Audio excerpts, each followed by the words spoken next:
When we first heard that we won the award, we were, of course, absolutely delighted because we put an awful lot of effort into putting together our internal processes, procedures, and practices, and it features so heavily in what we do that it was great to have validation from an organisation like Just.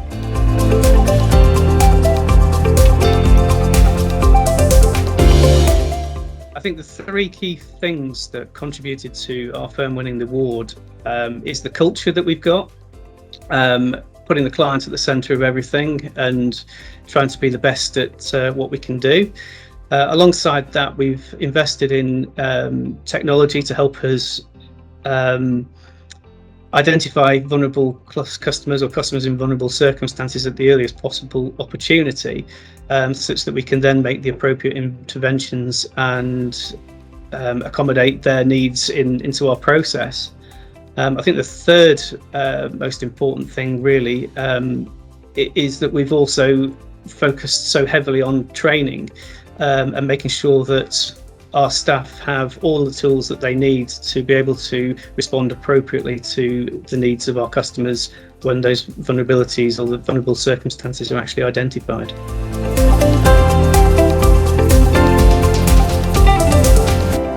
The single biggest challenge when dealing with vulnerable customers is probably identifying the vulnerabilities that they have. People don't like to talk about their circumstances. They don't see themselves as vulnerable.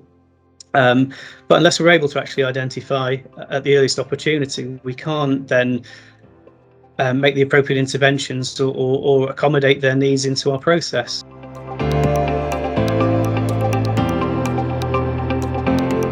The impact of consumer duty on our business is an interesting one. I think the consumer duty does a lot of good things in the fact that it puts the customer sort of front and centre in terms of what firms are doing. And for some firms, I think that's potentially going to need a bit of a cultural shift. But certainly for us, we were trying to do the right thing by the customer in the right way, because it makes sense and it seems right to do that. Not necessarily because it's underpinned by any kind of regulatory requirement. I think a lot of firms are going to have to look at kind of how they position what they do. For us, what we're doing is going through a very significant period of self-reflection, if you like, where we're kind of pulling apart everything we do, we're questioning it, we're then documenting why this is in the customer's interest, why what we do is appropriate, and we're also looking at trying to find the right kind of measures and things that we can implement into what we do so we can actually measure how well we're doing against the objectives.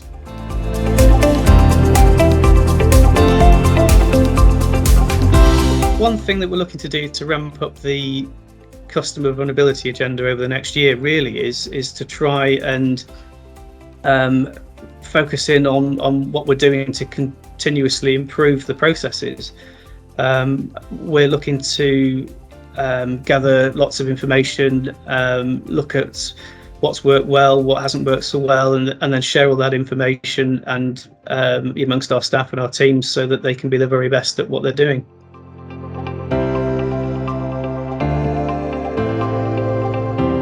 We have a number of systems in place to help us benchmark and evaluate the training needs of staff, not least because we have a very comprehensive training and competence scheme which extends to everybody in the firm. It makes good business sense for us really to have competent and well-trained staff, not just in relation to vulnerable clients, but across the whole agenda really. So what we're doing there is we've got a very strong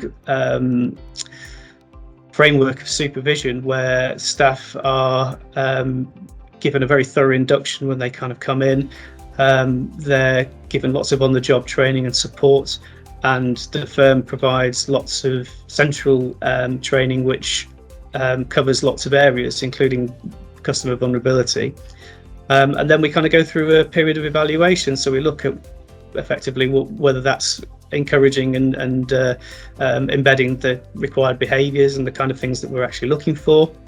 And we incorporate that with lots of one-to-one meetings with staff members and CPD, which is kind of tailored to individual needs and experiences. And we really just it's just part of what we do, really. It's really embedded into the process.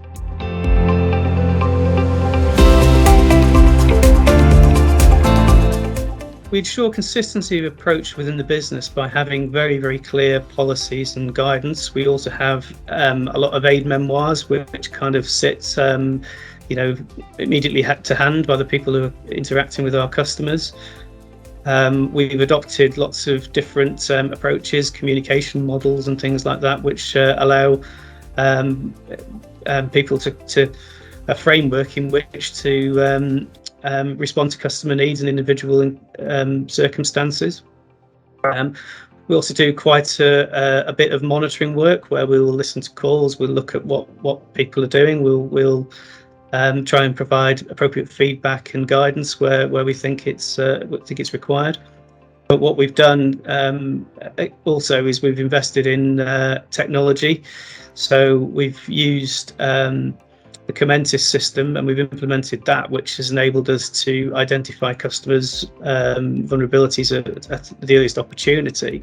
But alongside that, with the aid memoirs and the interventions and things, we've got a very good framework which allows us to approach things in much the same way. So no matter who's talking to a customer, the customer should have a very, very similar experience, and any vulnerabilities hopefully will be identified and responded to appropriately.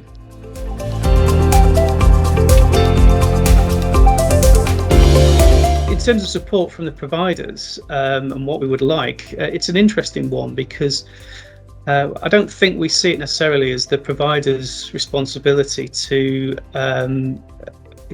set out how and what firms like us should do in respect of dealing with customers in those vulnerable circumstances. However, we found the stuff from Just particularly helpful in terms of kind of sharing some of the ideas on best practice from across the industry, and some of the communication models that we've adopted, such as the Texas, Bruce and IDEA type models in terms of how we respond to customers at particular times and in particular ways. A very positive attitude towards customers in vulnerable circumstances. I think that's very, very helpful.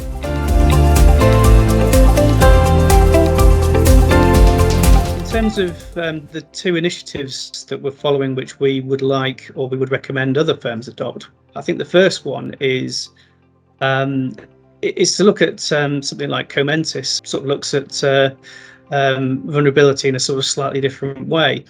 I think vulnerability tends to be thought of as basically people who perhaps got some kind of disability or impairment, and perhaps in the past it's been focused on people who perhaps have been arrears with mortgages and in financial difficulty. But using something like Comentis, that's basically enabled us to look at vulnerabilities in different ways. So people who find it very difficult to make decisions, or people who are prone to making